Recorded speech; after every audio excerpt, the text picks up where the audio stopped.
Boa tarde a todos. Vamos começar agora a segunda mesa do segundo dia do 10º encontro do GT de Filosofia Francesa Contemporânea. Quero agradecer a todos pela participação, pela submissão dos trabalhos, agradecer ao GT pela organização do evento, pelo espaço, agradecer a Tássia, que vai estar ajudando a gente aqui na transmissão e na organização. E logo já chamo o nosso primeiro comunicador, que é o Sinomar Ferreira, do Rio. O Sinomar, ele é doutor em filosofia pela Unifesp e hoje vai estar trazendo a sua comunicação, cujo título é Percepção e Inteligência na Filosofia de Henri Bergson, o esforço do perceber em duração. Então, Sinomar, a palavra é toda sua. Fique à vontade. Só vou...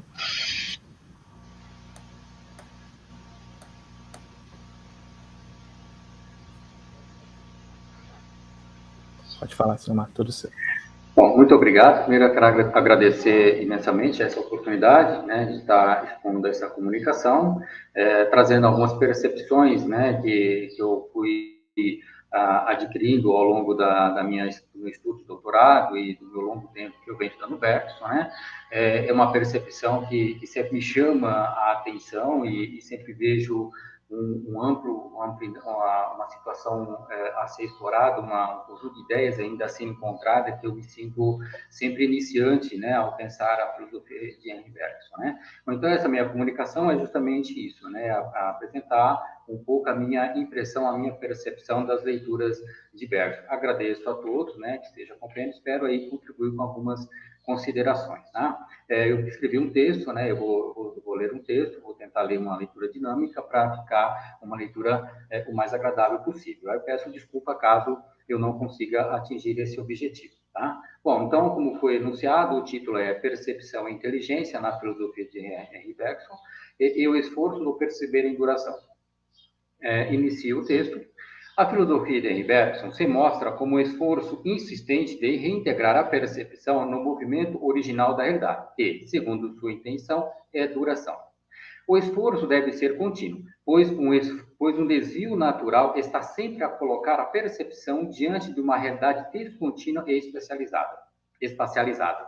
Essa percepção, conduzida pela inteligência, pela qual a natureza reinaugurou a espécie humana, volta-se para a realidade que a cerca, segundo os interesses da ação, próprios dessa linhagem vital. Nada mais adequado para a vida organizada nessa espécie inteligente que precisa constituir suas condições de existência. O efeito colateral é que a vida, nessa espécie, desenvolveu-se por distanciamento progressivo de seu movimento original, que é continuidade indivisível. Toda a dificuldade de superação está justamente nessa necessidade prática para a qual a percepção, desde sua origem inteligente, está voltada. Faz necessário um trabalho sobre si para perceber que essa mesma realidade, aprendida como relações exteriores, como descontinuidades, passíveis de rearranjos inteligentes, é, nela mesma, movimento interior, mudança contínua. A reinserção da percepção nesse movimento próprio da realidade exige uma mudança de atitude frente ao percebido inteligentemente. O trabalho de uma filosofia que se quer intuitiva deve ser um esforço em vivenciar a percepção originária e se desenvolver como consciência da continuidade indivisível da realidade própria dessa percepção consciente de si. Para tanto, como diz Bergson, ao abrir a segunda conferência da percepção da mudança, contida no pensamento emovente, abro aspas, trata-se de romper com certos hábitos de pensar e de perceber que se nos tornaram naturais. Cabe voltar à percepção direta da mudança e da mobilidade. Fecha aspas. Ao seguirmos sua fala, vemos que esses hábitos se constituíram e estão firmados nas necessidades práticas. A percepção distinta, esta que percebe apenas o que conclui com a ação em curso, é a que produz a divisão da realidade e fixa o movimento segundo os momentos que interessam para o agir. O efeito último dessa atividade é a apreensão de uma realidade imóvel, sendo a mudança não outra ocorrência que a variação de posição no espaço. Estabelecer a percepção e torná-la capaz de ser vivência na mobilidade própria da realidade parece exigir uma reeducação do modo de pensar que se desenvolveu ao longo da história humana. Assim nos instrui Bergson em sua conferência acima referida com os dizeres, abro aspas, para pensar a mudança e para vê-la, há todo um véu de prejuízo que cabe afastar, alguns artificiais, criado pela especulação filosófica, outros naturais ao senso comum. Fecho aspas. Esse véu de prejuízo, conforme podemos ler na sequência dessa fala, é constituído mediante a limitação perceptiva do sentido e da consciência, próprias da experiência humana. Parece que todo o prejuízo se instaura quando o senso comum, em especial o filosófico, vendo-se diante de uma realidade que se dá para eles como descontinuidade, forjam, como meio de assegurar uma certa consistência que lhe dê firmeza na existência, concepções e raciocínios. Assim, se a percepção inicial, já inteligente, dá-se em sua ocorrência interposta por vazio de percepção, o pensamento, ao se firmar na formulação de concepções e raciocínios, que são abstrações e generalizações, acaba por ratificar o modo segmentado de apreensão já inscrito nessa percepção inteligente inicial, de modo a distanciar-se demasiadamente da realidade mesma, quando deveria efetivar um trabalho que reintegrasse a percepção à continuidade que é a própria realidade. A filosofia, que deveria ser um esforço para retomar o real em sua continuidade e ampliar essa percepção, operou sobre essa percepção descontínua mais agudamente, afastando ainda mais a vida de sua origem integradora. Por essa tendência, se desenvolveram, como apresenta Bergson esquematicamente, a filosofia antiga e a moderna. Essas filosofias, mesmo pensando de maneira diversa a natureza dos dados da percepção, concordam em substituir o percebido pelo conceito.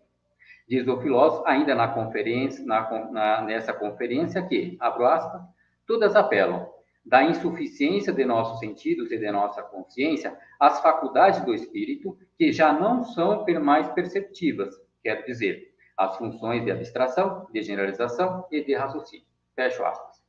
Vemos nessa conferência a exigência de um esforço que propicie a percepção de que, a despeito dessa percepção inteligente que tudo divide em razão de a vida se deter nos aspectos da realidade que se fazem suas condições de ação, a partir dos quais o pensamento, também inteligente, estabelece conceitos que se pretendem representações últimas dessa realidade, há uma continuidade indivisível que pode ser percebida em sua mudança e mobilidades concretas. Essa percepção é possível porque a realidade, sobre a qual a consciência e os sentidos percebem distintamente, é ela mesma fluxo contínuo. Em outras palavras, a percepção originária acompanha, se assim podemos dizer, virtualmente, a percepção que se atualiza nos sentidos e na consciência distinta. Mas, para perceber essa realidade em sua continuidade e indivisibilidade de movimento e mudança, faz-se necessário uma faculdade que seja capaz de ver e sentir, não segundo as necessidades práticas, mas, antes, sem qualquer interesse de utilidade. Essa faculdade, já enunciada, é a intuição, que, de acordo com o filósofo, está em nós. Sua efetivação parece ser a própria experiência de consciência que se percebe, como que subjacente à sua visão distinta, à sua continuidade com a totalidade movente. Essa experiência parece ser mesmo a primeira atitude intuitiva em que a consciência se compreende e inserta numa realidade que pode ser percebida pela interioridade. Nessa experiência, assinala Bergson, ao final desse trabalho, abro aspas, o que havia de imóvel e de congelado em nossa percepção se reaquece e se põe em movimento. Tudo se anima à nossa volta, tudo se revivifica em nós. Um grande elan carrega todos os seres e todas as coisas. Por ele nos sentimos levantados, arrastados, carregados. Fecha aspas. Essa experiência parece ser o inverso do que a faculdade inteligente propicia, uma vez que o exercício de sua função apreende a realidade como imobilidades sem vitalidade própria. Sua funcionalidade natural está para selecionar aspectos da realidade que melhor respondam às necessidades práticas, efetuando uma limitação na percepção, invertendo o movimento da realidade para circunstanciar a materialidade de sua ação. Mas ainda nos parece necessário pôr em relevo que, sem o desenvolvimento da inteligência, a vida não teria efetivado essa capacidade de ver a si em seu movimento próprio. Em outras palavras, somente uma organização inteligente pode desabrochar e desenvolver-se a intuição. Situamos como possibilidade a ocorrência da intuição porque nos parece ser a inteligência uma condição necessária, mas não suficiente. Essa insuficiência fica clara pelo simples fato de observar que a vida não vive de modo predominantemente intuitivo, sendo já uma organização inteligente. Podemos mesmo observar, na filosofia de Bergson, que a inteligência, à medida que se mantém como atividade predominante, ofusca a intuição e impede que se efetive como experiência da continuidade movente da realidade. Mas, ainda que impedida de se efetivar como experiência predominante, vez por outra, e de modo esparso e fugidio, a intuição manifesta seu brilho pelo interior da espécie humana. Argumenta Bergson, ao final do terceiro capítulo da Evolução Criadora, abro aspas, a intuição está presente. No entanto, embora vaga e sobretudo descontínua, é uma lâmpada quase extinta que só se reacende vez por outra por alguns instantes apenas. Fecha aspas. Tudo parece indicar que a necessidade da espécie predomina, inclinando toda a atenção vital para a atividade de organização das condições materiais de sobrevivência, que é o trabalho primordial da inteligência. Especular sobre si numa atitude de viver por dentro sua natureza própria e se perceber como um movimento indiviso de criação contínua requer da vida um desprendimento das condições materiais que aprendeu a dominar e das quais, por efeito colateral desse domínio, acabou ficando cativa. Nesse sentido, podemos dizer que a intuição aflora e se desenvolve como movimento de superação das determinações que a vida se envolveu em sua trajetória evolutiva. Determinações essas que se consolidaram pela atuação inteligente no domínio da matéria. A intuição, assim pensada, parece vir como um movimento de que a vida, quando detido, tende a criar as condições que propiciem a superação desse estado de impedimento para se expressar novamente como criação de si. Nesse ponto, pode-se perguntar, não seria a inteligência a condição que a vida desenvolveu ao efetivar sua atividade criadora, mas que acabou se detendo no seu movimento por efeito mesmo de sua função primordial, que é organizar a matéria, para melhor arranjar os meios de sobrevivência? Mas não seria essa capacidade de organizar as condições de sobrevivência a razão dela, a inteligência, ser o meio pelo qual a vida pode voltar a si e se fazer pensamento livre dessas determinações advindas com o domínio inteligente da matéria? Esses questionamentos nos inclinam a interrogar se a inteligência não seria, ao mesmo tempo, obstáculo e condição para que a vida se expresse continuamente em sua natureza, que é a de ser criadora. Obstáculo porque ela, ao se efetivar como uma faculdade que tende naturalmente à exteriorização da realidade para, posteriormente, estabelecer os pontos mais favoráveis ao rearranjo que satisfaça os meios e os fins de sobrevivência do organismo para a qual ela se fez médio de organização, condiciona a vida aos hábitos da matéria. Mesmo que o exercício de sua função acabe por envolver a vida nas determinações da matéria, parece ser a inteligência o meio pelo qual a vida avança sobre as necessidades de sobrevivência que a mantém cativa das circunstâncias imediatas. A vida, como organização inteligente, acaba por dominar os hábitos da matéria que ela teve que seguir ao longo de seu impulso e os coloca a seu benefício, criando a partir deles seus meios de superação, podendo fazer-se livre a organizar a matéria. Essa circunstância bem resolvida, isto é, essa realidade organizada de modo a deixar à disposição as condições de satisfação das necessidades vitais, propiciaria à consciência uma margem de liberdade a ser usufruída segundo sua vontade, que pode ser a de conhecer-se em sua natureza. Nesse ato de vontade, a consciência desviaria seu olhar da matéria já organizada inteligentemente para voltar-se sobre si e, refletindo a si mesma em sua atividade, vê a si em seu próprio movimento criador. Nesse sentido, a intuição, como atividade de pensamento, que não está voltada para as questões imediatas da experiência, da existência, parece requerer uma organização que libere a consciência das necessidades materiais. Em outras palavras, a intuição, para se atualizar com o movimento de consciência, precisa que a vida esteja organizada de maneira que as funções orgânicas se encontrem em boa medida resolvidas, de maneira a poder refletir sobre as questões referentes às suas origens e fundamento, sem precisar prender-se à materialidade que a entorna existencialmente. Bergson mesmo nos diz na Percepção da Mudança que, abro aspas, antes de filosofar, é preciso viver. E a vida exige que ponhamos antôrios, que não olhemos à esquerda, à direita ou para trás, mas sim reto à nossa frente, na direção que devemos seguir. Fecha aspas.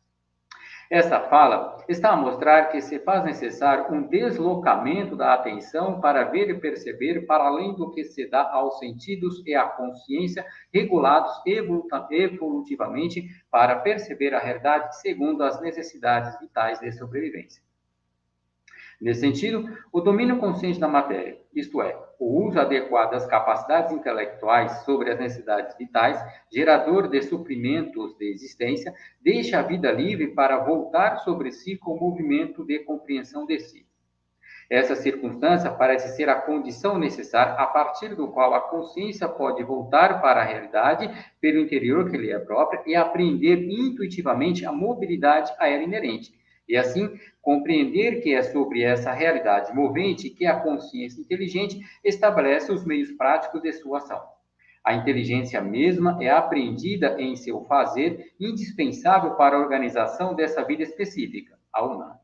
Nessa leitura, a vida consciente se apresenta realizando sobre si um esforço de superação das determinações que lhe vêm em seu movimento evolutivo, sendo a inteligência um efeito de sua atividade consciente, mas ainda insuficiente para o perceber original de sua natureza, que é ser mobilidade criadora. É preciso um outro gênero de trabalho consciente, não mais sobre a matéria, esta já inteligentemente dominada, mas sobre si, agora como um esforço de interiorização que revela a natureza mesmo da realidade que a compreende. Vale a pena considerar que a inteligência, sendo um modo de consciência, esta que se organiza como exterioridade, reflete o modo de ser da consciência, de modo a ser, ao fim, uma consciência inteligente. Mas essa mesma consciência não se resolve nesse modo de ser que se atualiza e se faz predominantemente e definidora da espécie. Há uma outra modalidade de sentir e de pensar implicada em sua origem, mas contida pelas necessidades vitais estabelecidas inteligentemente. Esta já referida, a intuitiva. Essa modalidade de consciência, tornada quase inoperante no interior da vida, requer sempre um esforço de consciência para se reavivar, principalmente pela natureza do esforço, que é o de se concentrar sobre si sem deixar em falta a organização que se faz sua condição vital de existência específica, o que implica uma vivência intuitiva de sua vida inteligente. Tudo seria fácil se não se tratasse de dois movimentos, ainda que complementares e inversos. A consciência que se desenvolve como intuição reflete um trabalho inverso ao que a inteligência conduz. Ela, a intuição, é o movimento de consciência que quer ver a si pela interioridade, ao passo que a inteligência é a vida exteriorizando-se em relação a si mesma. Desses dois movimentos de consciência, virtualmente existente na origem, foi, no entanto, a inteligência que se atualizou e desenvolveu de modo predominante, ficando a intuição em estado de virtualidade, a depender de esforços individuais para se efetivar como consciência. Diz Bergson, na Evolução Criadora, que, abre aspas, a consciência no homem é, sobretudo, inteligência. Ela deveria ter sido, ao que parece, também intuição. Intuição e inteligência representam duas direções opostas do trabalho consciente. Fecha aspas. Apresentado desse modo, fica enunciado que a intuição é um modo de ser da consciência, assim como a inteligência. A intuição mostra-se como um ato de consciência que a própria consciência experiencia ao fazer o movimento inverso ao que tende o método de organização inteligente da realidade. Mas a efetivação prolongada, isto é, a manutenção dessa atividade de reflexão de si, a vivência duradoura dessa consciência que pensa sobre sua condição existencial e se faz capaz de orientar sua atividade vital mobilizada para a continuidade de si integrada ao todo que a contém, depende de um esforço. Estamos aqui diante de uma tendência vital da consciência a atualizar-se como intuição, o que implica dizer que a intuição é uma atividade natural à própria vida e, ao mesmo tempo, estamos em presença da exigência de um esforço que prolongue a intuição para além do momento de sua ocorrência fugidia. É mediante o esforço deliberado que a consciência se faz percepção em duração ao perceber que o real, em sua natureza própria, não se resolve nessa exterioridade, nesses contornos externamente definidos, nessa imobilidade de vida que a inteligência apreendeu como meio de ação. Essa experiência perceptiva, quando mantida em duração, vê-se na interioridade movente em uma realidade viva, portanto criadora. Nessa atitude, e enquanto ela durar, essa vivência particular se reintegra à vivência originária, que é a própria realidade em duração. Desse movimento de integração, a vida acrescenta algo a si mesma, uma vez que se encontra com uma natureza criadora de si por si, sua condição originária, o que lhe dá a condição de transformar essa realidade que se fez humana. A questão que aqui se faz debate circunstancia a possibilidade e os impasses de ampliação dessa experiência no corpo da humanidade. Os impasses se colocam já quando a vida se faz organização inteligente. Mas sendo a intuição um esforço de reintegração da vida consigo mesmo, ela deve integrar a inteligência ao seu fazer próprio, que é organizar as condições da vida prática, de modo a preparar as condições para a sua ampliação e, elevando a percepção da humanidade para além das condições imediatamente práticas, gerar um processo vital gerador da vida plena. Bom, assim eu termino minha comunicação. Obrigado. Muito obrigado, Sinomar, pela comunicação. Passo a palavra agora ao Dani Barque.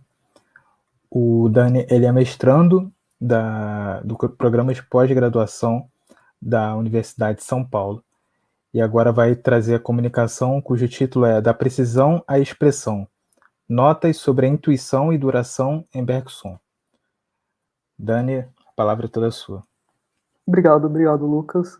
Primeiro eu agradeço a organização do evento, agradeço todo o pessoal do GT de Filosofia Francesa Contemporânea, saúdo os colegas da mesa, né, virtual. E, bom, eu preparei uma apresentação que ela pretende ser geral sem ser necessariamente genérica. Vamos ver se vai dar certo. Mas justamente para manter, né, dentro do tempo e considerando esse tema um pouco mais amplo do qual eu vou tratar, muitas mediações que talvez fossem necessárias eu não vou fazer. Então, muita coisa eu vou comentar como importante, mas não vou desenvolver, e então, enfim, fica como sugestão de futuras investigações para quem se interessar. E, ao mesmo tempo, né, vai ser interessante falar agora depois do Sinomar, porque acho que vai dialogar bastante as nossas apresentações, então acho que para quem está assistindo talvez seja produtivo. E, bom, como eu disse, né, vai ser eu pretendo fazer uma apresentação um pouco mais geral, porque o foco da minha apresentação hoje vai ser uma perspectiva sobre a filosofia de Bergson, que acabou sendo a conclusão, enfim, não necessariamente a conclusão, a introdução e conclusão da minha pesquisa no mestrado, que justamente acaba propondo para a filosofia de Bergson, e quiçá para além dela, uma perspectiva de filosofia da expressão.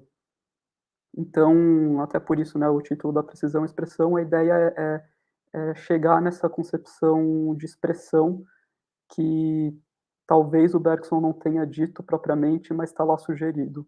e que isso é, na verdade, o mais interessante. E aí eu parto, na verdade, da tentativa de compreensão de algo que, desde o próprio Bergson, já é praticamente consensual entre os comentadores, porque o próprio Bergson deixa isso bastante claro, bastante dado, e em termos de comentadores, desde o Yankelevich, que talvez tenha sido o primeiro a colocar isso de uma maneira bastante explícita e erigir todo o seu Bergson em cima, talvez esse primeiro ponto crucial, que é um fato fundamental no bergsonismo de que método e meditação são indissociáveis, são indiscerníveis quanto mais. Então, esse seria um ponto de partida para a gente entender do que a gente está falando quando a gente fala sobre a filosofia de Bergson. Porque é uma filosofia que método e meditação sendo indissociáveis, quer dizer que o modo de fazer filosofia e aquilo que a filosofia investiga convergem.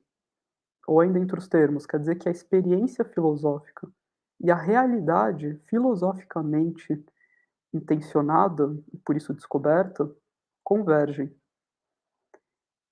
Agora, uma experiência filosófica e uma realidade filosoficamente intencionada e descoberta que convergem, significa que a experiência filosófica ela vai em direção a essa realidade, mas é muito mais do que só isso. Ela atinge propriamente essa realidade ou pretende atingir essa realidade, no sentido de que ela, ao convergir-se a essa realidade, coincide com essa realidade.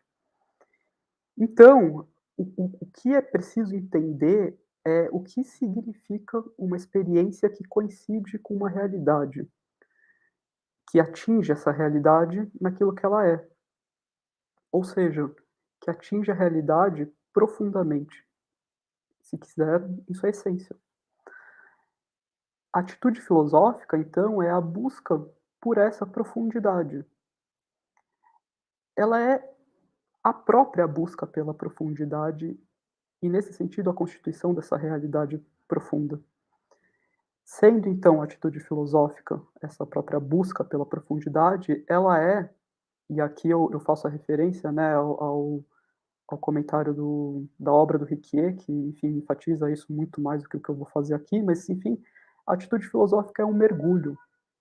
Ele vai tratar de todas as imagens líquidas e tudo mais, mas, enfim, a atitude filosófica é um mergulho, justamente porque o mergulho dá essa imagem de você ir até a profundidade. O mergulho, de fato, alcança níveis cada vez mais profundos, mas o mais interessante é que o mergulho, para ir a níveis mais profundos, ele vai da superfície à profundidade. Então, existe esse movimento filosófico, a atitude filosófica é justamente uma atitude, em sendo uma atitude de mergulho, de ir da superfície à profundidade. E aí tem um movimento que eu não vou explorar muito aqui, mas o Sinomar acabou tratando um pouco, então eu me sinto até autorizado a não explorar tanto, que é um movimento ao mesmo tempo positivo, de coincidência direta e imediata com a profundidade, e crítico negativo, de solução dos mistos que perfazem as experiências superficiais, né, aquelas, enfim, espaciais da inteligência propriamente, e que podem, inclusive, engendrar falsos problemas que é preciso dissolver para criar verdadeiros, e toda aquela parte da filosofia de Bergson que eu não vou explorar tanto, porque o que me interessa agora aqui é tratar mais especificamente desse mergulho, desse aprofundamento. Porque se de fato ele preconiza um método filosófico, né, que seria na verdade um método adequado, né, naquilo que o Bergson propõe à filosofia e ao mesmo tempo que é uma crítica ao que foi feito anteriormente, se ele, se esse aprofundamento é filosófico, né, faz uma atitude filosófica, antes é simplesmente uma atitude. O que eu quero dizer com isso? Que a experiência da realidade profunda caracteriza a filosofia, de fato caracteriza. Mas, isso é importante, quando a intuição se faz método. E aí eu também só comento, não exploro, mas enfim, as observações, os comentários do Lapujade nesse sentido são fundamentais, porque ele vai mostrar muito claramente como a intuição se faz método, porque por mais que o método intuitivo seja intuição propriamente, a intuição não é só método intuitivo, ela não só se faz como método intuitivo e nem necessariamente se faz enquanto método intuitivo. Para se ter um método a partir da intuição, é preciso a simpatia, que vai, de fato, dar extensão de método à intuição. E aí é nesse sentido que o Lapujade é crucial, porque ele vai, caracterizar e esmiuçar como é o desenvolvimento da simpatia, como ela funciona, em que sentido ela é a simpatia, né, ela é o esforço em direção à interioridade das coisas, justamente essa interioridade, a profundidade, que é a duração, que você descobre, né, aquilo que a intuição nos diz, que é a duração, a simpatia faz com que a gente alcance nas coisas para além de nós mesmos e nisso dá extensão à intuição, propriamente fazendo dela um método, e aí se você for deleuziano e quiser, com todas as etapas que o Deleuze muito bem caracteriza, enfim.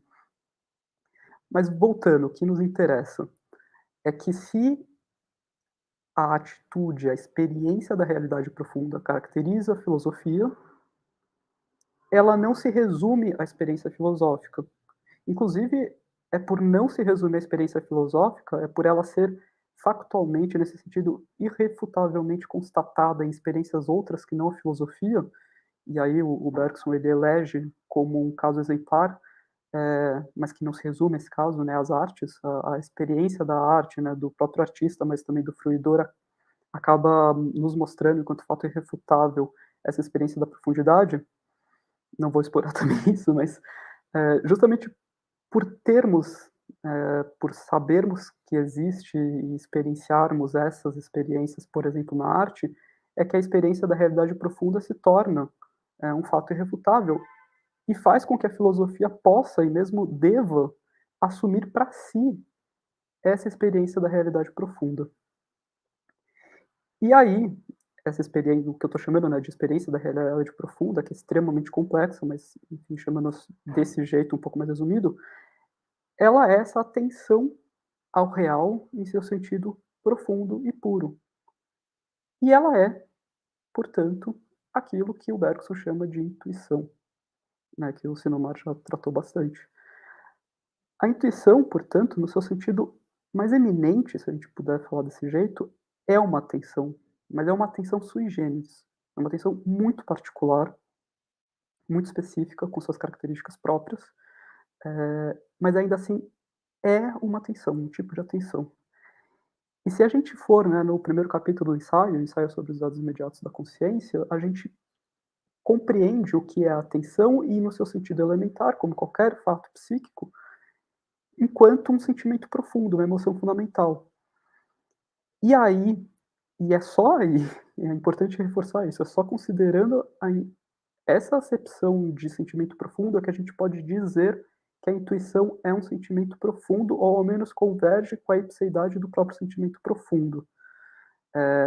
E aí, de novo, para chamar o Riquet para a conversa, ele também ele é muito importante quando ele traz as confissões do Bergson, as declarações que o Bergson dá, mostrando que o Bergson, ele, ao falar em intuição, né, intuição, ele, na verdade, está querendo buscar uma expressão possível para um termo rigoroso específico de, enfim, de uma questão da psicologia inglesa para feeling. Então, não quero dizer que a intuição seja um sentimento, não é nada disso, até porque, enfim, a noção ordinária de sentimento é tudo aquilo que a intuição não é. Mas, se a gente considerar, a partir do estudo profundo, do primeiro capítulo do ensaio, o que é um sentimento profundo, que justamente é a própria vivência da mudança qualitativa que constitui o sentimento profundo, enfim, no seu ritmo gracioso, todas aquelas descrições que a gente compreende que, na verdade, se trata justamente da vivência da duração pura, a gente reencontra a intuição. E não por acaso a intuição é pensar em duração. Afinal, é essa vivência da própria mobilidade, do próprio aspecto movente em sua essência, que constitui o próprio sentimento profundo, né? Constitui a nossa própria consciência interior enquanto eu profundo. Mas o que me interessa de tudo isso, recapitulando, é, é dar ênfase à intuição enquanto essa experiência muito particular, que é uma atenção sui generis, que é um sentimento profundo e já é completamente sui generis, porque se a gente entende que a intuição é essa experiência muito particular, a gente entende que a intuição é um modo de ser, que é justamente o modo de ser que adere, que coincide com o real em sua profundeza, em sua pureza. Ela é uma vivência. a intuição. Ela é uma vivência do real em sua ipseidade, e nesse sentido, ela constitui a própria realidade nessa sua ipseidade. Ela é, então, uma experiência precisa do real. E aqui, finalmente, a gente encontra a precisão. A precisão, ela é, enfim, determinante em todas as descrições de Bergson sobre o que seja, né, o bom fazer filosófico, porque é aquilo que se exige a filosofia. Bergson exige que a filosofia seja precisa, o que significa que seja uma experiência precisa que constitui a existência precisa. E, por ser uma experiência precisa, ela é de fato humana. A intuição é humana, porque ela é uma experiência nossa. Mas isso não quer dizer que a realidade precisa, aquela que a experiência precisa constitui no limite, seja artificial, no sentido pejorativo ou meramente espacial ou intelectual. Não se trata disso, se trata de uma realidade precisa. E aí a gente começa a entender que a precisão, mesmo sendo uma invenção, ela não por isso deixa de ser criação no seu sentido mais preciso, né, mais profundo. Porque justamente a realidade precisa, aquela constituída pela experiência precisa, como criação dessa realidade, é uma realidade em si, na sua profundeza, e por isso mesmo precisa, criativa e criadora.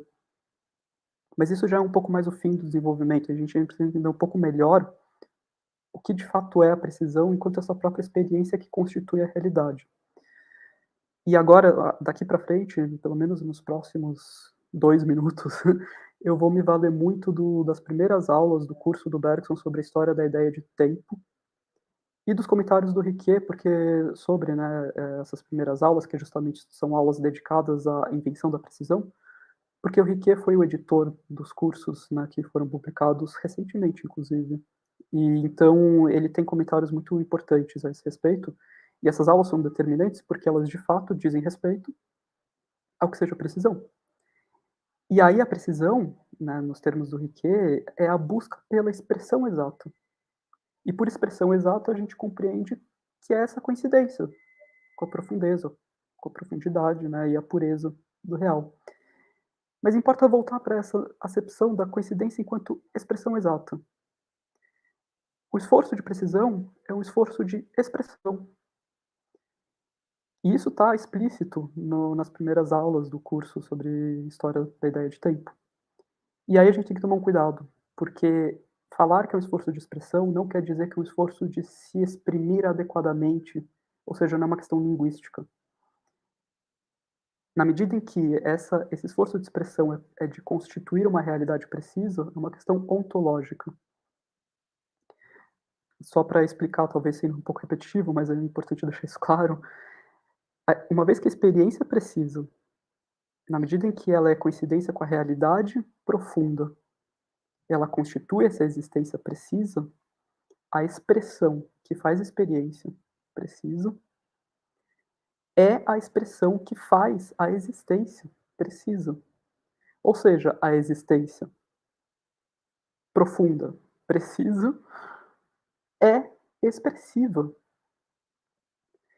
Ou seja, a ipseidade do real, aqui na pureza do real, sua profundidade, é expressiva. Ela é expressão. E ela é expressão, por ser expressiva, no seu sentido puro daquilo que ela é, aquilo que ela constitui em sua essência. A essência da expressão é se expressar. E que não é se exprimir. Eu faço um jogo aí de tradução do francês, porque o francês não tem essa riqueza que o português tem entre se expressar e se exprimir. É tudo exprimer. Então o português é um pouco mais amplo nesse sentido. Mas se a gente considerar o se exprimir enquanto a mera existência espacial, e portanto linguística, da inteligência, a gente recai em problemas milenares insolúveis. O problema é que, se a gente considerar que a profundidade da expressão é se expressar, ou seja, o próprio movimento da expressão em sua essência, ou seja, próprio aspecto móvel, movente, a mobilidade mesmo da expressão, que seria se expressar, a gente entende não só o que é a expressão, como a sua possibilidade de se expressar, portanto, nas mais diversas maneiras, diferentes maneiras, inclusive enquanto se exprimir. Se exprimir é uma possibilidade dessa expressão. Não resume ela, mas é uma possibilidade dela, de tal modo que a experiência espacial se restitui à própria experiência movente, mas não por isso a resume. Então, é assim que a gente consegue entender as relações, por exemplo, entre espaço e duração, ou mesmo a própria duração. Por quê? Porque o que é o movente, a própria mobilidade no seu aspecto puro, a própria sucessão qualitativa, que não é nada espacial, ela é pura em si, ela é o simples movimento de se expressar, é tudo isso, né? Todas essas imagens, a continuidade heterogênea, a mudança pura, enfim, tudo isso não são descrições da imagem da duração.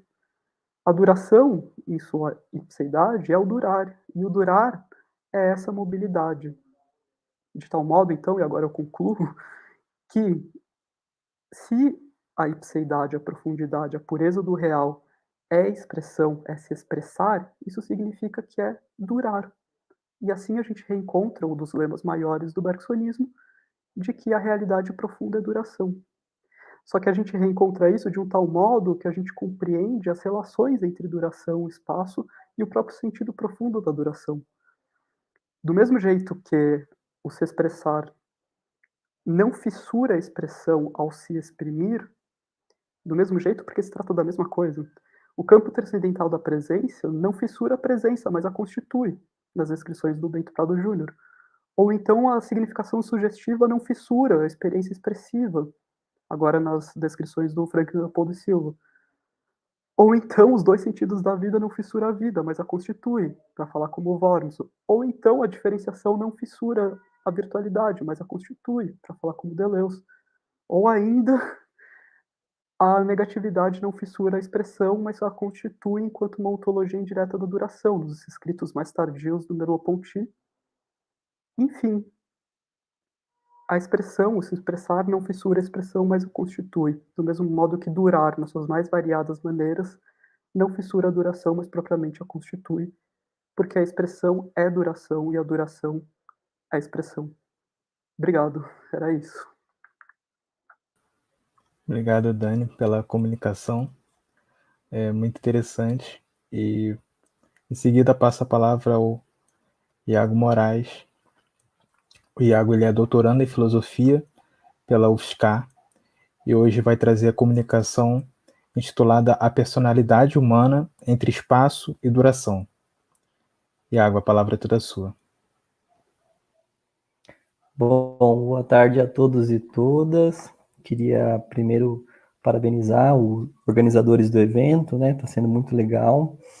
E agradecer também, né, pela participação, que eu acho que é muito importante, né, para a gente, enquanto estudante, né, da filosofia do Bergson e também da filosofia francesa contemporânea. Eu vou passar, então, a leitura, né, de um texto que eu preparei, e eu vou também assumir um risco, porque essa comunicação é parte da minha pesquisa de doutorado, então ela ainda está em desenvolvimento, né? Bom, então eu passo a leitura do texto. Num texto de 1903, Introdução à Metafísica, Bergson afirmou o seguinte, cito ele: há uma realidade, ao menos, que podemos conhecer por dentro, por intuição, e não pela simples análise. É a nossa própria pessoa em seu escoamento através do tempo. É nosso eu que dura. Fim de citação. Em outra ocasião, em 1914, numa conferência proferida em Edimburgo, o filósofo denominou a personalidade como sendo, cito ele, uma certa continuidade de mudança. Fim de citação. A ideia de que podemos conhecer uma realidade por dentro, por intuição, já era presumível em 1889, data em que foi publicado o ensaio sobre os dados imediatos da consciência, obra inaugural de Bergson, e que possibilita a emergência de um pensamento sobre a personalidade dentro das discussões sobre a noção de duração. A noção de duração foi apresentada pela primeira vez no ensaio, num contexto em que a vida psíquica foi repensada. Uma das teses fundamentais do segundo capítulo do livro é de que a vida consciente se apresenta sob um duplo aspecto, cito Bergson, caso a percebamos diretamente ou por refração através do espaço. Fim de citação. Percebê-la diretamente seria obter uma experiência da duração.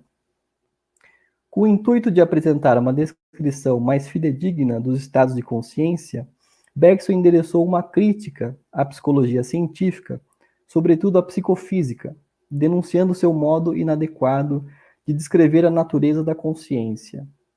Para o filósofo, toda tentativa de conceber os fatos de consciência como coisas que se enquadram em um esquema de justaposição no espaço, só poderá resultar numa má descrição da consciência e de seus estados. Estes, considerados em si mesmos, para Bergson, não têm qualquer relação com a quantidade, pois são considerados como, cito Bergson, pura qualidade. Misturam-se de tal modo que não saberíamos dizer se são um ou vários, nem mesmo examiná-los segundo esse ponto de vista, sem imediatamente desnaturá-los. A duração que eles assim criam é uma duração cujos momentos não constituem uma multiplicidade numérica. Fim de citação. Os estados de consciência são percebidos diretamente como pura qualidade. Internamente percebemos uma sucessão psicológica que não se presta à mensuração. Durar, diz Said Chebli, não é passar, cito ele, de um instante para o outro, como se os instantes se sucedessem, repetindo-se. Caso contrário, não haveria senão o presente, sucedendo um presente idêntico ao anterior. Pelo contrário, a duração, quando o presente retém ou preserva o passado e forma com o passado uma nova totalidade em relação à anterior, mas qualitativamente nova. Fim de citação. Em outros termos, durar implica na sucessão contínua de um conteúdo. A vida consciente, quando apresentada diretamente a nós, isto é, quando percebida internamente, é dada de modo imediato e sem qualquer mediação do espaço.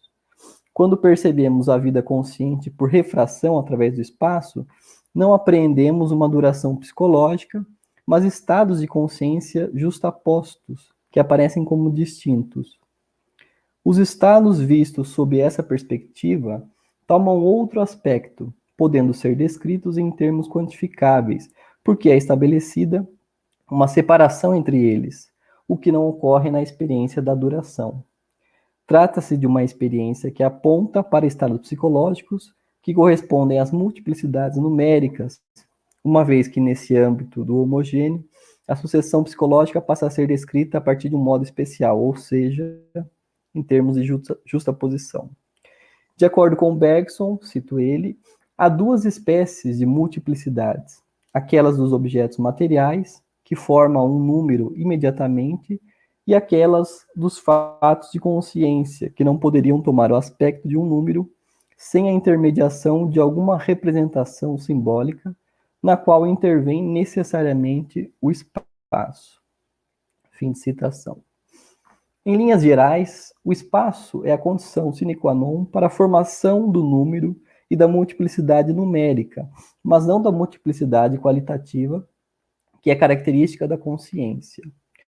Para Worms, o espaço, cito ele, é a representação pura e homogênea, onde dispomos de objetos simultâneos, para os distinguir e para os dividir, representação que nosso espírito forja por um ato específico para as necessidades de nossa ação. Fim de citação. Daí que seja próprio do número e da multiplicidade numérica poder, eu cito ele novamente, representar-se ou dividir-se como uma diversidade de elementos distintos, isto é, de elementos que se podem colocar separadamente em um espaço ao menos ideal. Fim de citação. Os fatos de consciência só podem ser contabilizados na medida em que há uma desnaturalização de suas principais características. Para Bergson, as duas multiplicidades apontam para duas ordens de fenômenos diferentes. A principal questão que encobre a discussão sobre as duas multiplicidades é a saber, cito Bergson, se a multiplicidade dos nossos estados de consciência mantém qualquer analogia com a multiplicidade das unidades de um número. Fim de citação. Em outros termos, os estados de consciência podem ser mensurados, calculados, ou podem ser compreendidos como simultâneos? Ao buscar responder essa pergunta, no coração do segundo capítulo do ensaio, a resposta do filósofo será negativa. Bergson propõe que a consciência se isole do mundo exterior e, cito Bergson, por um vigoroso esforço de abstração, volte a ser ela mesma. Fim de citação. Esse empenho consiste em pensar a consciência sem relação com a exterioridade. Bergson descobre que a duração é o estofo da interioridade e apreendê-la possibilita afirmar e reconhecer a duração, estados de consciência como pura qualidade que se conservam, pois, cito Bergson, uma consciência que nada conservasse de seu passado, que incessantemente esquecesse de si mesma, pereceria e renasceria a cada instante. Fim de citação. A duração possibilita compreender uma continuidade de mudança. A noção de duração em Bergson implica a retenção do passado no presente, uma preservação do passado que forma uma nova totalidade, qualitativamente distinta da anterior, o que significa entendê-la como, cito Bergson, criação contínua, jorro ininterrupto de novidade. A abordagem de Bergson, além de circunscrever-se como tentativa de recusar os esquemas espaciais para descrever o domínio da consciência, também implica numa investigação sobre a personalidade. Segundo Patrícia Verdot, em um texto intitulado A Personalidade no Centro do Pensamento Bergsoniano, ir para, cito a Patrícia, ir para a interioridade do eu seria ir para o que há de mais profundo nele, portanto, seria ir para o que há de mais pessoal. Fim de citação. Daí que a consciência recuperada, fora da relação com a exterioridade, já pareça ser um encaminhamento à noção de personalidade. A definição de personalidade como continuidade de mudança parece relacioná-la à duração interna, às suas principais características. Em consequência disso, em Evolução Criadora, o filósofo afirma que, cito Bergson, a nossa personalidade, que se constrói a cada momento com a experiência acumulada, muda sem cessar. E mudando, impede que um estado, embora idêntico a si próprio na superfície, se repita jamais em profundidade. Fim de citação. A afirmação de Bergson reconhece que a personalidade se constrói com a experiência acumulada, que muda em profundidade porque os estados mudam qualitativamente, o que implica dizer que os estados psicológicos são responsáveis por constituí-la. Camille Riquier diz que, cito ele, não é porque somos uma pessoa que temos os estados de consciência, é porque esses tendem, em virtude de sua duração, a agregar outros que uma personalidade é formada. Fim de citação. Em outros termos, a duração psicológica é uma das condições essenciais para se falar em personalidade, o que faz com que em Bergson prevaleça o ponto de vista psicológico. Contudo, diz Riquier, cito ele, a pessoa que dura não se reduz à duração pura que ela descobre em suas profundezas. Fim de citação. Bergson reconhece que vivemos em sociedade, que utilizamos a linguagem e por isso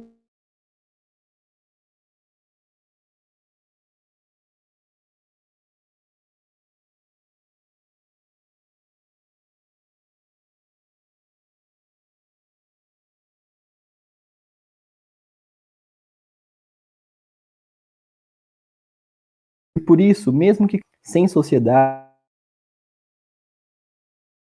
acentua a corrente que leva nossos estados de consciência do interior para o exterior. Fim de citação. A vida consciente, vista por refração através do espaço, revela estados que são percebidos no, cito Bergson, meio homogêneo no qual congelamos sua imagem e mediante a palavra que lhe empresta sua coloração banal.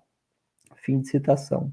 A linguagem, nesse sentido, desempenha um papel fundamental no processo de socialização, porque ela congela a mobilidade interna, transformando-a em imobilidade, facilitando a comunicação e o entendimento comum. A linguagem transforma a duração, entendida enquanto progresso qualitativo, em duração e extensão, em momentos distintos.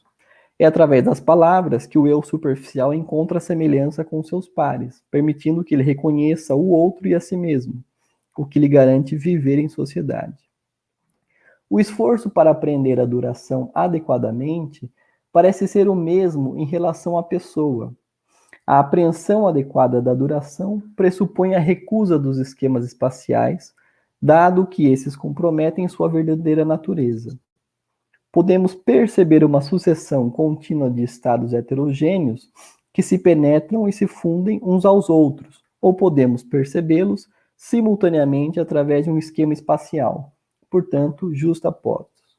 Ou seja, podemos viver os estados como mudança qualitativa, ou podemos representá-los no espaço, podendo até mesmo mensurá-los. O espaço não é inseparável de nossa experiência cotidiana, uma vez que somos personalidades que vivem em sociedade. Quando representamos os estados de consciência através do espaço, quando os elementos da personalidade são vistos através de um quadro especial, o resultado não é outro senão uma dificuldade para descrever aquilo que realmente a constitui. No ensaio, Bergson fala de dois aspectos da vida consciente, um superficial social, que remete ao espaço, e outro profundo pessoal, que remete ao tempo ou à duração. Essas duas dimensões abrem a discussão sobre a personalidade, e apesar de não haver nenhuma definição positiva nesse livro, há a problematização de dois domínios da experiência que são fundamentais para pensá-la. Para Verdot, Patrícia Verdot, a personalidade, cito ela, como continuidade e mudança, pressupõe modalidades específicas de apreensão, fim de citação, as quais o ensaio nos apresenta pela primeira vez. A intuição parece ser a via mais adequada para aprender a personalidade, porque conhecê-la através dela significa que seu conhecimento não permanece na superfície, distante de sua interioridade e de sua profundidade. Trata-se de uma situação em que há coincidência com aquilo que costuma escapar ao intelecto. A intuição conhece seu objeto diretamente, sem qualquer mediação, consolidando-se como uma relação que manifesta a sua verdade, e por isso ela é tão diferente do conhecimento intelectivo. Este, por sua vez, fixa e imobiliza o real, entendido como movente, transforma e desnaturaliza as principais características da personalidade, através de esquemas da inteligência. Bergson considera que não há nenhuma categoria já conhecida que seja capaz de dar conta da noção de personalidade, uma vez que ele as entende como problemáticas e insuficientes. A inteligência, na medida em que é pensada pelo filósofo como uma faculdade que foi dada para orientar nossa conduta, apreende a personalidade não como continuidade de mudança, mas como algo fixo, como algo imóvel. Essa concepção acarreta, segundo Bergson, dificuldades para propor uma teoria da personalidade. A filosofia bergsoniana, portanto, parece querer nos orientar para a descoberta dessa personalidade que muda sem cessar. Uma descoberta que também sabe do lado espacializado de nossa pessoa. Bom, muito obrigado. É isso. Muito obrigado, Iago, pela comunicação.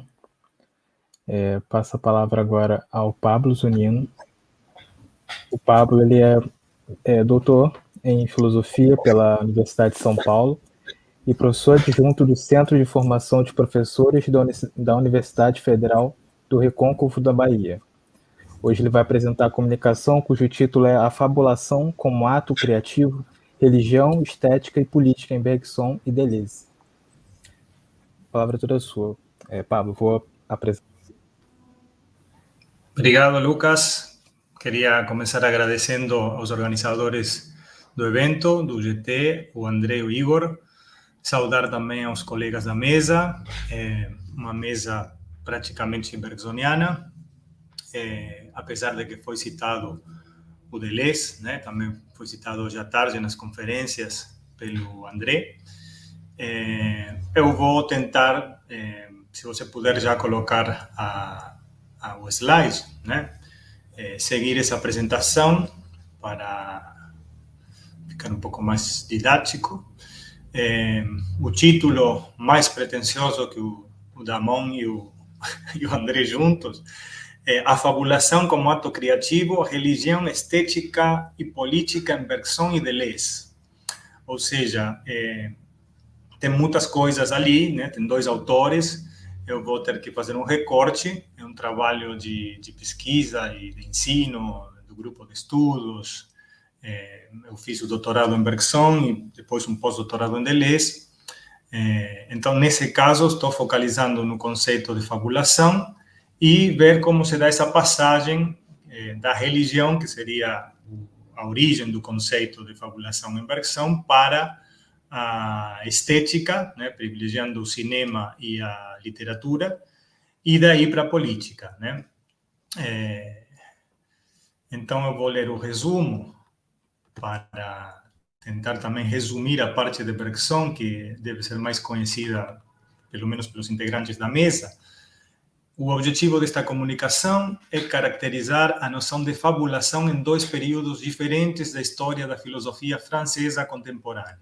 Primeiramente, examinamos a formulação de Henri Bergson nas duas fontes da moral e da religião, obra na qual o autor considera a fabulação religiosa como uma reação da natureza contra os efeitos colaterais da inteligência humana, o acaso, a magia, o medo da morte e outros desastres contingentes que ameaçam a sobrevivência individual ou da espécie.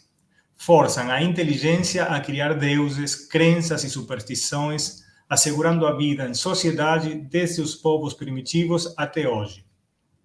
Em um segundo momento, indagamos, junto a Gilles Deleuze, acerca do uso deste conceito em novos campos de aplicação, a estética e a política.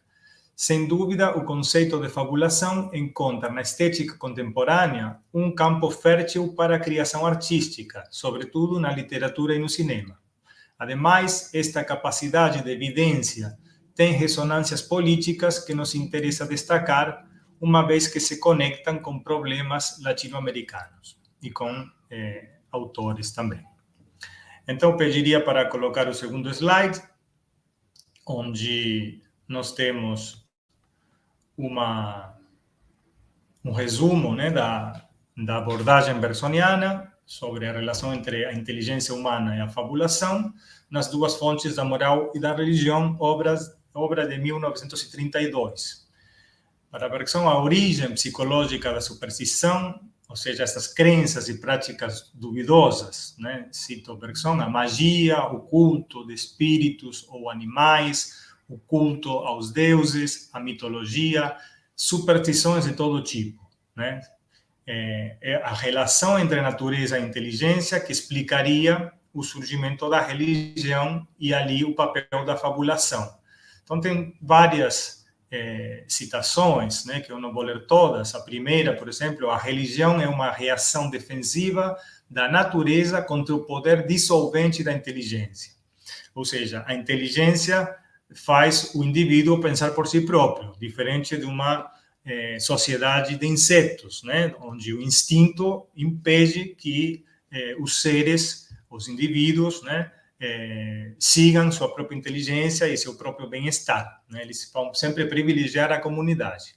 Então, há um certo egoísmo, né? A inteligência já fomenta esse egoísmo, então a natureza devia proteger a sociedade e a espécie humana contra esse egoísmo, mas também contra a ideia da morte, né? Por exemplo, saber que a gente vai morrer é uma ideia deprimente, diz Bergson, que paralisa, que pode levar ao suicídio, de certa maneira, né? Então, a fabulação vem para criar uma outra realidade ou uma outra possibilidade para não ceder a essas ideias deprimentes. Também a inteligência nos mostra uma relação de causa e efeito, né? Então, às vezes, ou muitas vezes, o efeito desejado não ocorre. Sempre há uma brecha, né? O imprevisível, o acaso, o azar. Então, contra isso também a fabulação vem criar essas entidades, né? Deuses, fantasmas. Depois também o medo, por exemplo, de tsunami, de forças naturais sublimes, né? Que podem acabar com o planeta a qualquer momento. Para isso, a fabulação nos permite criar forças e entidades que trabalham tanto na religião, que seria mais desenvolvida, mais definida, né? Quanto na magia, que é a última linha que eu citei ali. A magia trabalha com entidades mais imprecisas, né? Forças da natureza, fantasmas, espíritos, ao passo que a religião cultua deuses e divindades, né? Ou limite um único Deus. Bom, esse seria um resumo do que é a fabulação em Bergson, né? Ela vem como uma reação da natureza contra essa inteligência egoísta, medrosa, que ela precisa criar forças mágicas para sobreviver. Então, lembrando da obra anterior, a evolução criadora, está tudo calcado na ideia biológica, né? Uma interpretação biológica da sociedade que Bergson vai continuar nas duas fontes. Aí eu vou passar para o slide 3, mas só a partir de agora tem umas citações de Deleuze, né? Eu vou ler o texto e em algum momento aparece essa cita, eu vou só indicar. O trabalho todo é a recepção deleuziana de Bergson, tem 3 partes, que são o conceito de imagem, e com ele se relacionaria a fabulação, e por último o possível, né? O possível, o real, que é uma outra teoria que o Deleuze também vai incorporar. Mas aqui eu vou me concentrar só na questão da fabulação, principalmente um pouco na imagem. Deleuze retoma o conceito bergsoniano de fabulação ao indagar de que maneira a percepção e a fabulação produzem novas realidades. A descrição fabuladora substitui o seu próprio objeto. Por um lado, apaga ou destrói sua realidade, que passa ao imaginário, mas por outro lado, faz surgir nela toda a realidade que o imaginário é capaz de criar por meio das palavras e da visão. Criar é fabricar o real, onde o subjetivo e o objetivo se cristalizam um através do outro. Cito Deleuze. Os trabalhos, não é essa frase que está no slide, essas são mais longas, né? Essas são citações mais curtas. Os trabalhos sobre o cinema insistem muito nesse ponto. Perdão, esse aqui não é o Deleuze, esse aqui é o Lapujade, que também já foi citado aqui pelos meus colegas. Os trabalhos sobre o cinema, diz Lapujade, insistem muito nesse ponto. A dissipação ou apagamento do objeto em proveito de cristais, entidades cujos aspectos subjetivos e objetivos se tornam indiscerníveis. A fabulação cria uma realidade por vir, que é algo coletivo imediatamente político. Se trata de inventar, de criar um povo no ato mesmo de fabular. Dizer que o povo falta é dizer que ainda não existe, que deve ser inventado, criado como minoria. Um povo que ainda não existe, mas que algumas palavras ou visões fazem nascer. Para caracterizar esta nova forma de relato cinematográfico, que se opõe ao modelo de verdade, Deleuze retoma o conceito de fabulação que Bergson tinha formulado para explicar a origem das superstições religiosas. A função da fabulação aparece, então, como potência do falso. Aí é a citação que está no slide. O que se opõe à ficção não é o real, né? O slide 3. Não é a verdade, que sempre é a dos senhores ou dos colonizadores, mas a função fabuladora dos pobres, que dá ao falso a potência que o converte numa memória, uma lenda, um monstro. Desse modo, Deleuze começa a dar forma à ideia da invenção de um povo, da qual deriva o sentido político que nos interessa destacar. O dinamismo do cinema promove um devir do personagem, isto é, o trânsito de um estado a outro, que faz com que este se torne outro, justamente quando ele se põe a fabular, a criar ficções ou lendas do seu povo que também afetarão ao cineasta, uma vez que ele e seus personagens se fazem outros juntos. Ambos pertencem a um povo, a uma comunidade, a uma minoria, cuja expressão eles praticam e liberam. As imagens do cinema clássico ainda visavam uma realidade verdadeira, uma finalidade, que o cinema moderno deixa de lado, sobretudo com o neorrealismo italiano e a Nouvelle Vague, onde as imagens carecem de fim, verdade ou de um todo ordenado. A finalidade que dava sentido à ação é substituída, aqui sim, é uma citação de Deleuze, mas não é do slide, ainda ficamos nesse, substituída pela balada e pela errância dos personagens. A verdade se perde na fabulação e na falsificação. A concepção de um todo cede lugar à fragmentação e à dispersão da realidade. Ora, como se relaciona o problema do povo que falta com o assunto privado e com o mundo? Há uma pergunta pelo eu. Se o povo falta, se explode em minorias, sou eu quem é, ante tudo, um povo.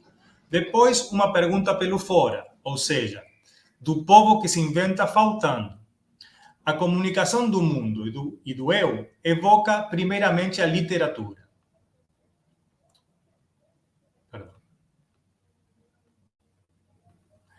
Deleuze encontra em Kafka, tem um livro sobre Kafka, por uma literatura menor, uma concepção de memória aplicada às pequenas nações, onde se pode trabalhar mais a fundo o material existente.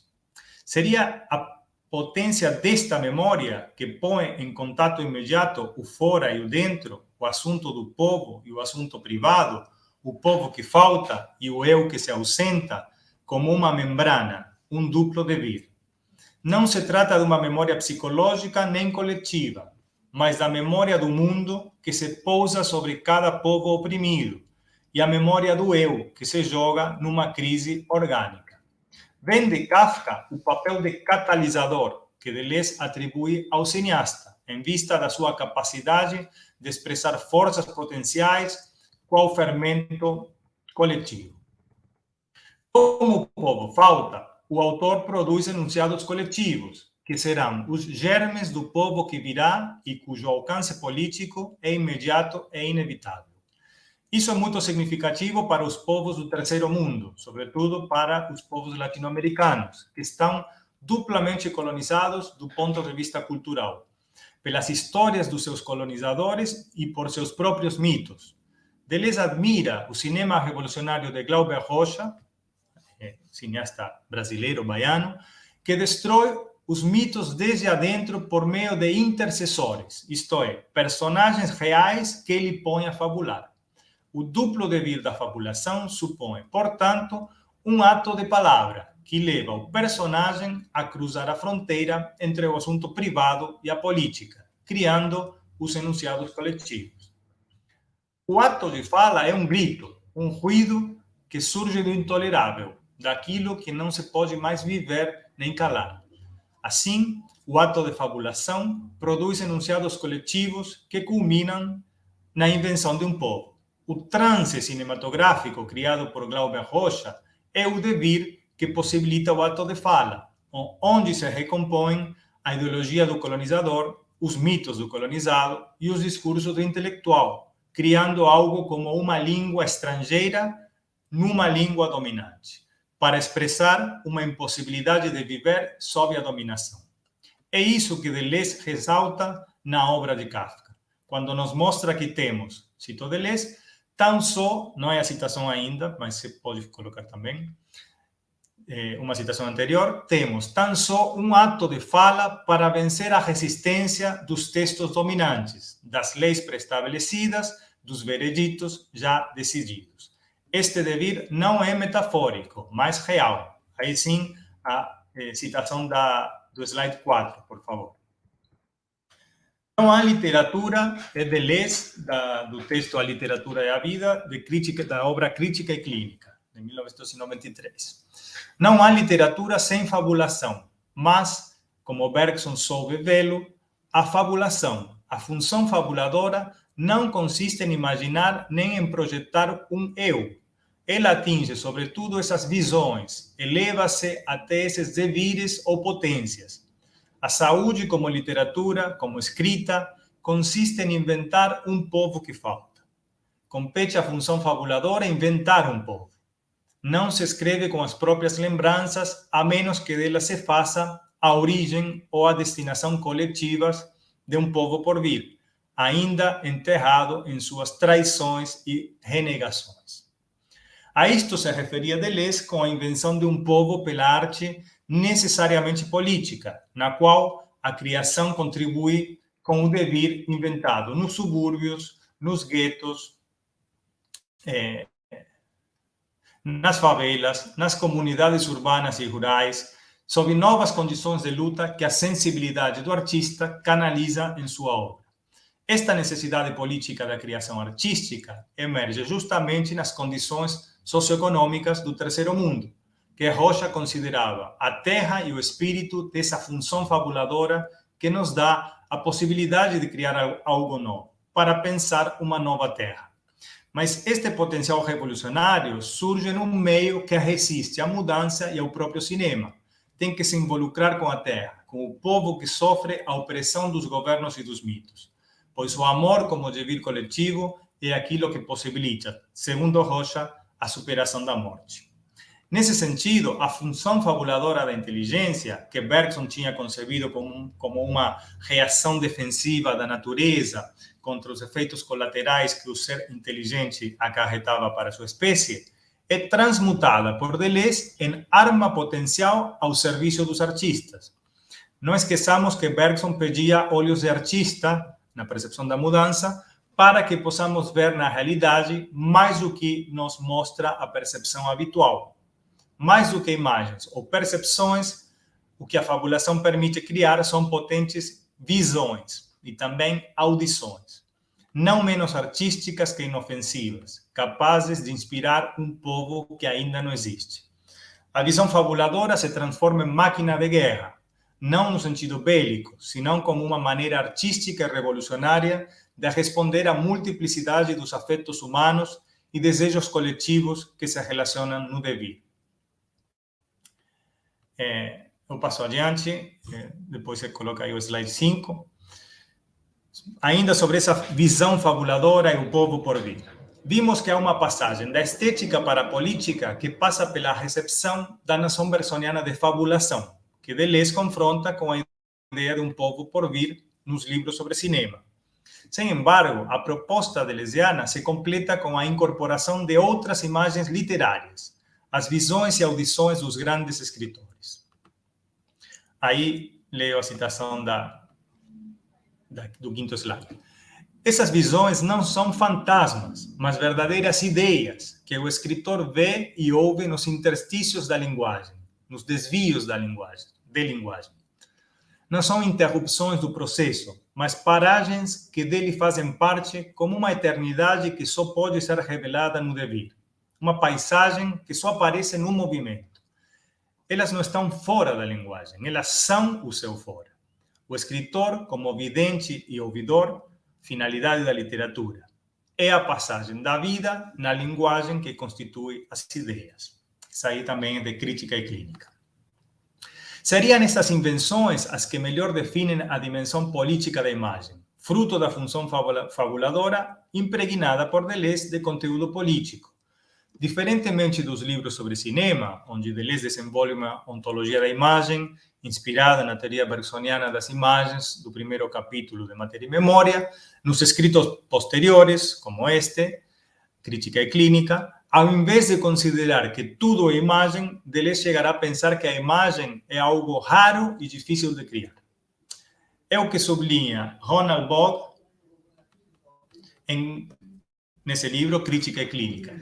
Alguns escritores são videntes e ouvintes, têm delírios de linguagem, como os esquizofrênicos, que sofrem alucinações visuais e escutam vozes.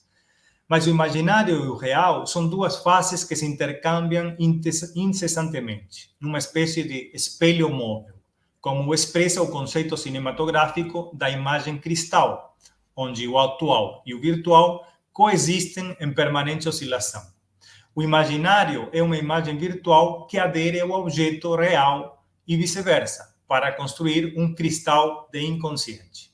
A esta coalescência de imagens virtuais e atuais se denomina visão. Os artistas, dadas suas condições excepcionais de percepção, podem extrair perceptos estéticos, impessoais e assubjetivos, de onde abstraem autênticas visões.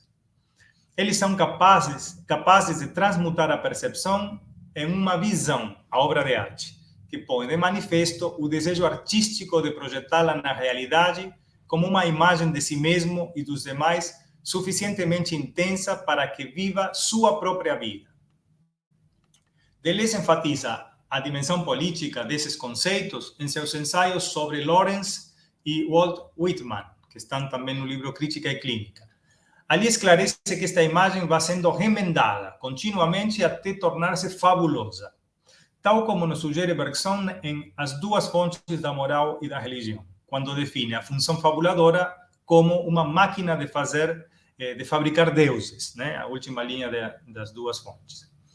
Os seres humanos, segundo Bergson, teriam uma tendência inata a personificar as forças da natureza.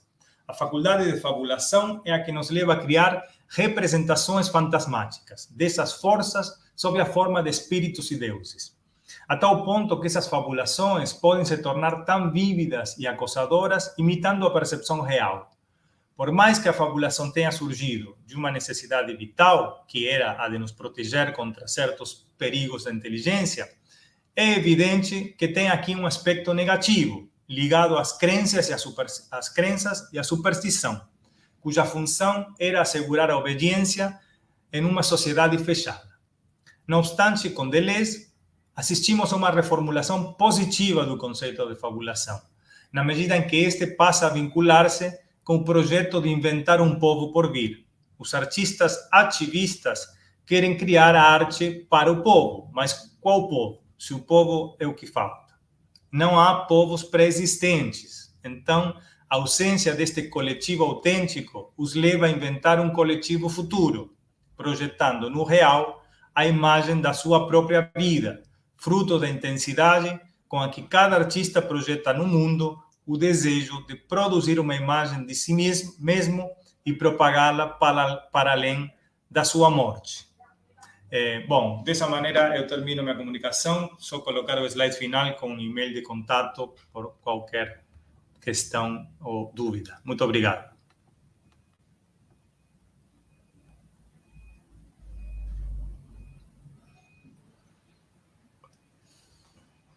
Obrigado, Pablo, pela apresentação.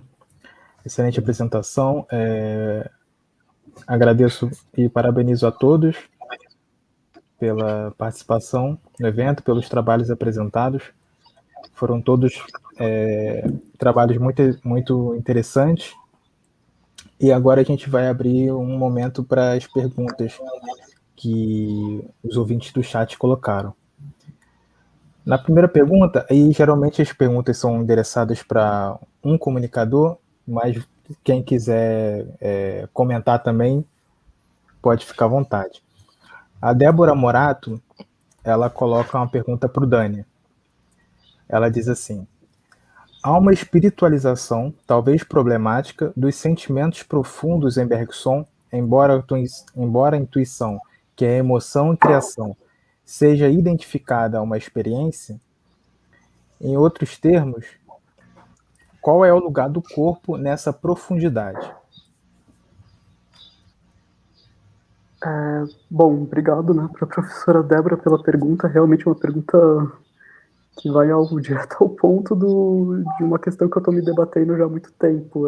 Eu que passei muitos anos já estudando só o ensaio, né, o ensaio sobre os dados imediatos da consciência, falar sobre o corpo é uma questão que causa muita dificuldade, porque, na verdade, lá no primeiro capítulo, onde, né, de fato, o Bergson chega a descrever os sentimentos profundos, enfim, os fatos de consciência nas suas várias manifestações, o mais próximo que ele fala do corpo é quando ele discute o esforço muscular, por exemplo, né, e também as sensações representativas.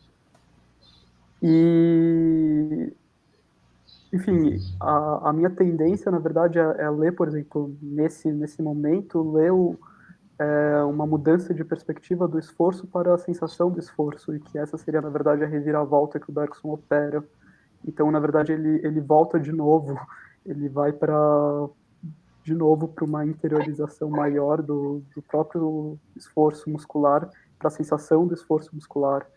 Então, enfim, qualquer resposta que eu der vai ser precária e provisória, justamente porque eu acho que uma resposta mais definitiva para essa questão exigiria um estudo mais amplo de outras obras que realmente eu tenho um conhecimento menor do que do ensaio, mas considerando nessa, enfim, uma possível resposta provisória que eu daria é que a profundidade, ela sendo duração, no limite, ela é um ritmo de duração, mais até do que a própria duração, o ritmo puro da duração pura. Nesse sentido, é um estilo. Então, o corpo ele ainda assim estaria presente em sua vivência profunda, enquanto uma vivência em um estilo próprio do corpo. Então, não sei se é uma resposta que é desviante demais, ou, enfim, provisória demais, mas eu acho que a expressão, para forçar um pouco, né, com o que eu apresentei, a expressão da extensão ou do corpo enquanto dotada, enquanto nuançada, matizada a partir de uma certa característica, ela se torna profunda. E acho que isso que é o interessante até de pensar a profundidade que existe na própria superfície, a profundidade que existe na própria extensão, a profundidade que existe no próprio corpo, enquanto experiência corporal, né? Se o Bergson vai do esforço muscular para a sensação do esforço, talvez dê para ir enfim, da vivência corporal, do corpo para a vivência corporal. Mas tudo isso é muito provisório de um estudo que eu venho me debatendo há muito tempo e evitando também há muito tempo, confesso. Mas muito obrigado pela pergunta, porque ela vai realmente direto ao ponto daquilo que me preocupa para estudar daqui para frente. Uma próxima pergunta, o Fabrício, ele coloca uma pergunta para o Sinomar. Ele diz assim: podemos dizer que os sentimentos estéticos parecem aumentar em grandeza quanto mais algo belo nos atrai a atenção. Ele coloca a pergunta: poderíamos dizer que isso se dá por modificações na natureza das nossas emoções? Obrigado, Fabrício, pela pergunta, né? Eu não sei se eu posso falar, eu tomaria cuidado, pelo menos, em usar o termo grandeza, né? Aumentar em grandeza, né? Lendo a percepção da mudança, né? No primeira conferência, o Bergson, ele usa a experiência artística, né? Justamente para mostrar que há um meio, né, de acessar de forma mais direta a realidade, naquilo que ela é própria, naquilo que ela tem mais de riqueza, né? E sair dessa circunstância dada pela inteligência, que é pautada pela utilidade. Então, a gente, olhando para a primeira conferência, o Bergson nos diz isso, né? Que é preciso um exercício de distração, e o artista ele tem o privilégio de ser um distraído. Ele olha para a natureza, olha para a paisagem, não preocupado com algo útil, né? E aí ele consegue adentrar melhor, apreender a realidade de forma mais mais intenso e mais qualitativo, né? Então, eu pensaria mais nesse sentido da intensidade, né? E seria, não sei se aprender a atenção ou se é uma distração e deixar a própria realidade, vamos dizer assim, se manifestar, né? Como se olhar para o céu e não estar preocupado se vai chover, apenas olhar para a sua situação de estar limpo ou de estar nublado, enfim, se deixar ser, vamos dizer assim, contaminado ou se deixar experienciar efetivamente o que a natureza está, ou a realidade está dando enquanto a sua riqueza maior. Enquanto o olhar útil, olhar se está chovendo, se vai chover, se a chuva vai vir intensidade. Então, é um olhar muito utilitário e não apreende aquilo que está, vamos dizer assim, ali acontecendo, né? De fato, mais dinâmico. Mas na segunda conferência, esse seria a arte, né? E aí, porque na segunda você fala da questão da emoção, né? A emoção, a natureza das nossas emoções, né? Bom, aí até a professora Débora colocou aqui em cima, né? Que é a intuição, que é a emoção e criação, né? Que é a própria, um termo, né? Que vai ser muito caro para Bergson, que vai ser efetivamente colocado nas noções da moral e da religião, né? Como a emoção, como a criação, como um movimento criador, né? Para dizer que a inteligência, a razão não cria valores, não cria moral, não cria mas sim a emoção, né? Então, eu não sei se seria, assim, mudar a natureza, né? Ou se seria, vamos dizer assim, um mergulho, né? No profundo de si mesmo, nesse profundo de si mesmo, que seria encontrar toda essa potência, toda essa força de vida já que está aí, né? Mas apenas distanciamos em razão dessa inteligência e dessa busca de vida útil, né? Das utilidades da vida prática. Na segunda conferência, é interessante dessa percepção da mudança, que ele vai falar da experiência do afogado, do enforcado e do alpinista, o que cai, no caso, num buraco, numa vala, ou do enforcado ou do afogado, né? Que nesse processo de afogamento e de enforcamento, é lógico que não vai a óbito, né? Ele faz a experiência em que, e eu achei interessante isso, ele faz uma experiência em que tudo que é útil nesse momento, ela desaparece, porque é um momento muito singular da experiência, de modo que a percepção, ele fala que a consciência muda de direção, né? Quer dizer, uma volta, e essa direção é ao passado, para um passado de si mesmo, né? E faz uma experiência despojada de qualquer utilidade, né? Então, só que aí e aí ele está falando isso para nos mostrar que a filosofia seria esse exercício, né? Dessa mudança dessa consciência, né?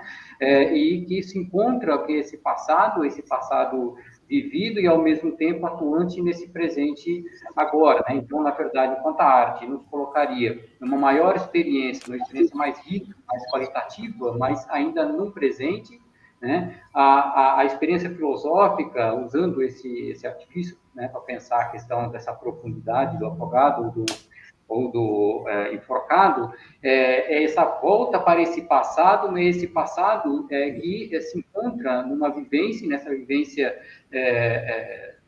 fundamental, porque me parece que essa ideia, essa metáfora dessa situação trágica, né, dessa experiência de morte, é um momento singular da existência, que a existência percebe num momento singular, né? Então, tudo que antes tinha valor desaparece, né? E entra-se em outra relação de valor, né? E com isso, diante do presente, uma filosofia, pensando nisso, pensando no presente, ela se torna potência criadora, e uma emoção criadora de um futuro, né? Eu acho que eu pensaria por aí, nesse sentido dessa contribuição. Não sei, não seria para mim mudar a natureza, né? Mas seria se encontrar mesmo com essa emoção mesmo que já nos é própria, né? Que apenas está desviada aí por algumas questões de utilidade, interesses imediatos, enfim, tá perdida aí numa certa relação de interesse utilitário e não está sendo vivida efetivamente com a sua força, né? Com a sua potência. Certo. O Fabrício também coloca outra pergunta para o Iago. Ele diz, afinal, qual é a definição de personalidade em Bergson? A dimensão do virtual é constitutiva dessa personalidade? Bom, agradeço, Fabrício, pela questão.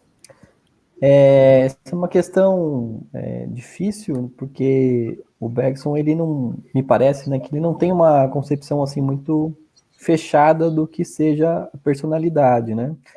O Camille Riquet fala um pouco num livro sobre isso, que não há nenhuma, não há assim um livro, né, que o Bergson escreveu, no qual ele trata desse tema especificamente, embora a personalidade apareça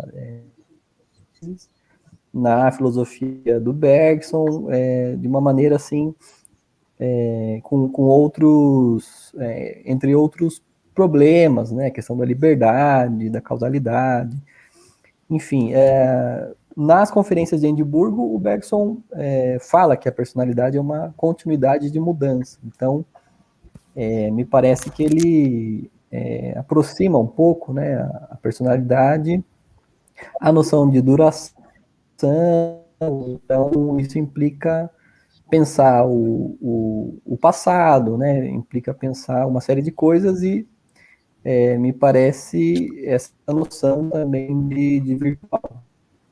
Mas é uma questão muito que, enfim, faz a gente pensar, né, repensar essas noções do Bergson, né, virtual, duração, em relação com a personalidade, que é uma coisa que o Bergson, me parece que ele pensou bastante, né, chegou até a dizer que é o problema central da filosofia, mas é uma questão que aparece assim, de modo muito tímido, né, e que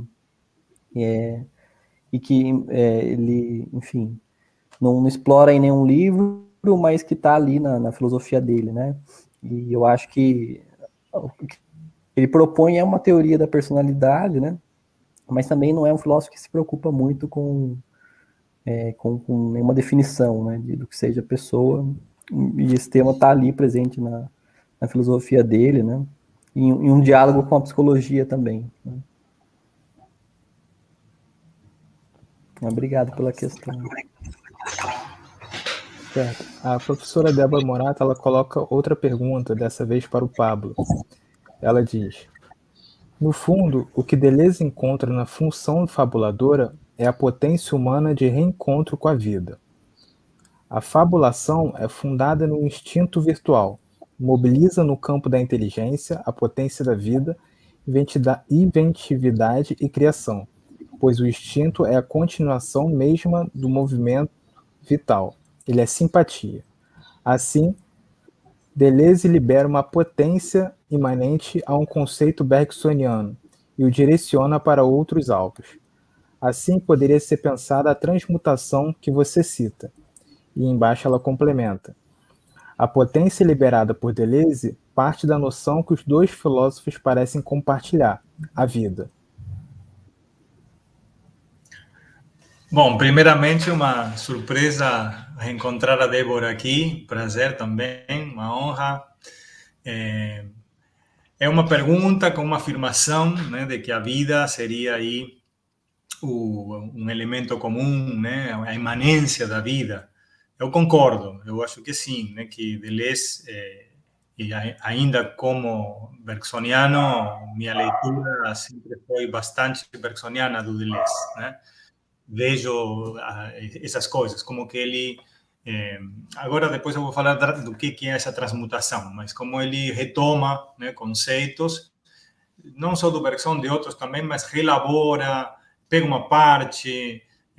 Então, não é uma discussão totalmente fiel com o filósofo falando nos mesmos termos e os mesmos problemas, né? Isso faz parte da própria metodologia, nem é uma metodologia, mas o estilo deleuziano e pós-estruturalista até de fazer filosofia.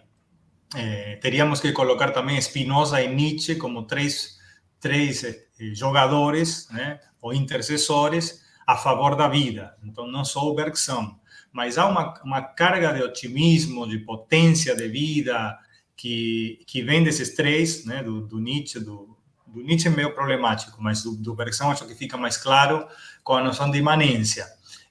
E eu tentaria voltar à primeira pergunta que você fez, né, Débora, sobre essa experiência que tende a espiritualizar, né, porque esse é o movimento que o Deleuze tenta evitar, o de ir para uma espiritualização ou uma conceitualização, se bem há uma imanência da vida, mas que tudo se dilua nisso, né? Em vida, em espírito, em duração, em algum conceito que é discutível também se em Bergson é absoluto ou não. A tese da Giovanna Monteiro, acho que você estava na banca dela, propõe que há um absoluto da duração.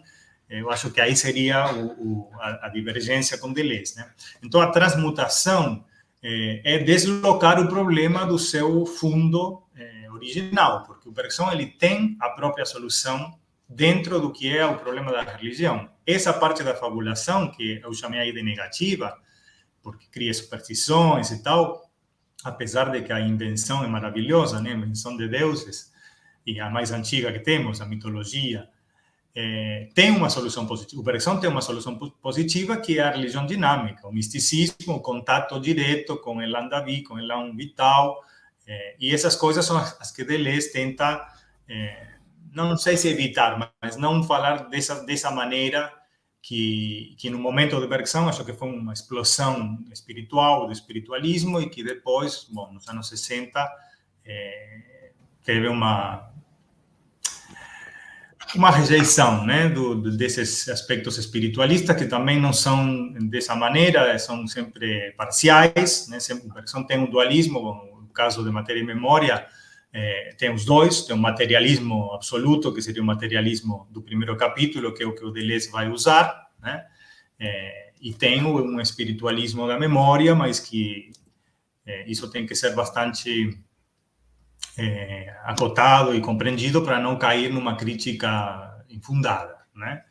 Bom, eu não sei se respondi, também não quero tomar mais tempo, mas eu concordo com essa afirmação de que o Deleuze toma a potência da vida, a imanência da vida, a criação, né? Conceitos que vêm de Bergson, forças, né? Forças imanentes, para criar sua própria filosofia e para provocar isso que nos provoca quando a gente lê, que é um desejo produtivo e não aquela coisa também da filosofia, uma crítica, né, até nietzschiana, mais pessimista, mais nihilista, né? Então, por isso eu falava Spinoza, porque no fundo é um posicionamento ético, né, de como se comportar, mais do que uma política. Eu acho que esse é o problema. Em Deleuze também a gente já fica meio no ar, tá?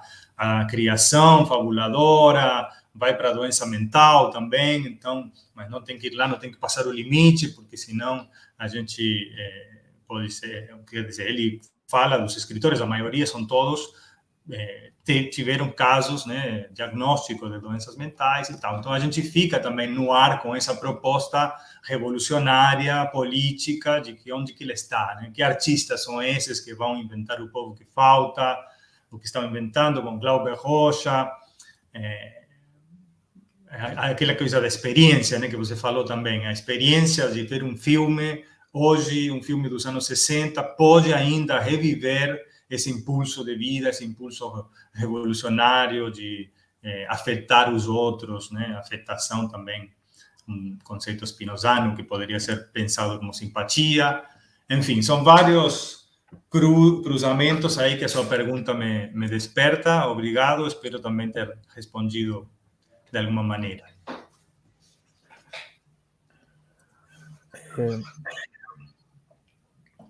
Agora, encaminhando para umas últimas perguntas, o Hugo Chagas Barreto, ele coloca 2 perguntas para o Dani.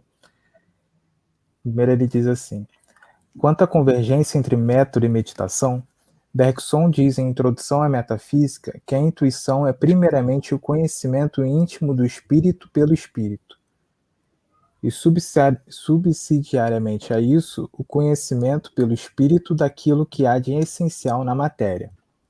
Sendo assim, essa convergência não estaria limitada a esse primeiro movimento do método apenas, já que se exige num segundo momento que o método se dirija para a interioridade da matéria? Obrigado, Hugo, pela pergunta. Eu tendo a crer que não, porque, bom, primeiro que acho que tem algumas mediações que a gente precisa fazer nesse caso. Primeiro, que, de fato, né, o movimento meditativo, metodológico, ele vai também do espírito pelo espírito para a matéria. E justamente na medida em que é para o essencial da matéria, é aquilo que existe, talvez, né, não sei se polemizando tanto, o espiritual da matéria.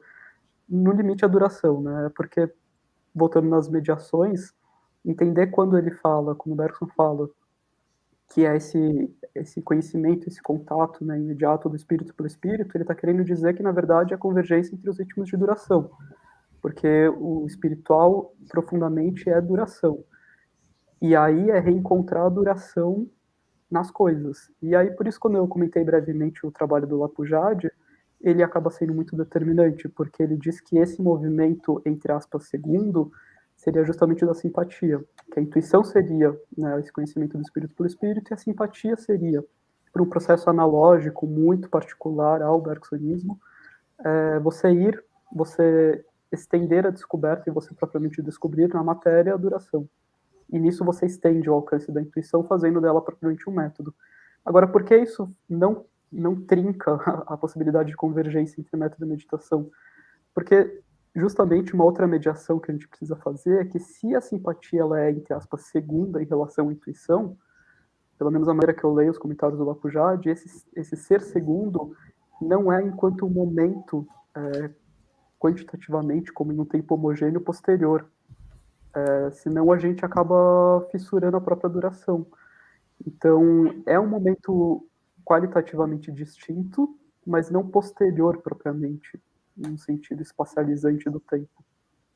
Então, acho que essas mediações são necessárias, no limite porque esse movimento mesmo de simpatia ainda é um movimento de intuição. A intuição não deixou de operar aí. Então, a simpatia ainda é intuitiva, querendo ou não, e por isso ela é uma analogia muito particular, porque ela não deixou de ser intuitiva. Então, o objeto que se investiga, o próprio proceder da investigação continua sendo, na medida em que é pensar em duração, essa convergência entre o movimento, né, em sua ipseidade movente, e a realidade em sua ipseidade movente. Assim a gente consegue fazer uma convergência entre método e meditação. Não sei se a resposta é satisfatória, eu agradeço muito por ela, mas é assim que eu leio um pouco essa discussão, que ela é complexa mesmo, bastante difícil. E ele coloca uma segunda questão, que ele diz assim: não ficou claro para mim como que a precisão, um mergulho na interioridade, seria um esforço de expressão, um colocar-se para fora. Nesse caso, expressar seria caracterizado por um exprimir, que por sua vez poderia ser entendido como um concentrar? Bom, obrigado de novo pela questão. Essa acho que é ainda mais complexa e mais polêmica também, porque eu acho que ela vai em uma discussão de algo que o Bergson não tematiza por si, que é a questão da expressão, porque, na verdade, não é que ele não tematiza por si. Todo momento que o Bergson fala da expressão, ou quase todo momento, isso é fundamental, ele imediatamente em seguida fala do se exprimir propriamente e caracteriza o se exprimir como uma manifestação linguística. Tem correspondências no qual ele é muito preciso quanto a isso, e aí ele faz oposição entre expressão e sugestão, né, a sugestão sendo o trabalho com as imagens, enfim, e a expressão sendo se exprimir pela linguagem conceitual, abstrata, intelectual. Só que qual é a questão e por que eu acho que é polêmico? Porque, ao mesmo tempo, a liberdade é uma experiência de expressão. E ela não pode ser uma experiência de se exprimir linguisticamente, espacialmente. Porque senão você desnaturaliza a liberdade e cai no determinismo. Ela é justamente uma experiência da expressão, na medida em que a expressão ela é mais ampla do que o mero se exprimir. Então, polemizando ainda mais, o sentido etimológico da expressão vem do latim, do exprimir, né, que é de fato o colocar para fora. O problema é que esse colocar para fora, se a gente compreende uma dimensão, uma potência mais ampla da expressão, não pode ser um mero se exprimir, mesmo também o sendo. No limite, por quê?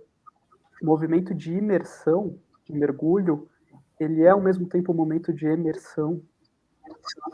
E o momento de emersão não deixa de ser também um momento de imersão. No limite, eu acho que o mais interessante seria a gente tentar ir para além da dicotomia entre interioridade e exterioridade, e nesse sentido ir para além da compreensão da expressão enquanto mero colocar-se para fora. Tudo isso para dizer, então, que a precisão na medida em que ela é um esforço da existência, né, que seja preciso, ou seja, que seja puro. E aí aquela questão das primeiras aulas do curso sobre a história da ideia de tempo, a discussão da invenção da precisão está lá com os gregos, só que está em uma dimensão problemática da coisa, porque a exigência de precisão vem a partir do momento de uma exigência de exprimir a realidade que não se exprime, e por isso a certidão de nascimento da metafísica para o Bergson é a escola de Elea, porque lá é que surge o problema, a partir de Parmênides, mas para o Bergson muito mais dizer não, você dizer movente. O problema é que essa dimensão problemática tem que se restituir a uma dimensão positiva. E aí o problema da exprimibilidade é, na verdade, um problema de expressabilidade, porque o movente e a gente tem a experiência do movente, enfim, pela intuição e as várias outras dimensões. Mas é uma questão realmente polêmica e complexa, e eu agradeço a pergunta, mas eu vou deixar por aí, talvez com mais dúvidas do que respostas. Então é isso, obrigado. Alguém da mesa quer colocar alguma questão, algum comentário? Ô, Lucas, a professora Daniela tinha deixado um comentário avisando que amanhã, às 4h30, na sexta, vai começar um meeting do Global Bergsonismo, um evento virtual sediado em Fukuoka, no Japão. Acho que ela deixou um link com as informações, mas eu não sei se a gente está conseguindo acessar, mas fica o informe aí, porque eu acho que o YouTube às vezes bloqueia os links. Mas de qualquer forma é bom trazer isso, né, sobretudo nessa mesa de tantos bergsonianos, né? Agradecer à professora pelo aviso. E agradecer a todos também pela apresentação dos trabalhos, pela disponibilidade de estar aqui. Foram todos excelentes trabalhos. Agradecer ao GT pela organização do evento, a toda a organização, agradecer a Tássia, que ajudou a gente aqui na transmissão, agradecer a todos que estiveram até aqui ouvindo os trabalhos dos colegas, e é isso. E pedir para que vocês continuem com a gente às 7h30, que vai ter a próxima mesa, que vai ser muito interessante. Obrigada a todos que assistiram, a todos os comunicadores que se inscreveram, e obrigada, Lucas, pela mediação da mesa. Obrigado. Boa noite a todos. Então é isso. Boa noite, pessoal. Obrigado. Tchau, Boa tchau. noite. Tchau, tchau. Tchau, tchau, pessoal. Obrigado.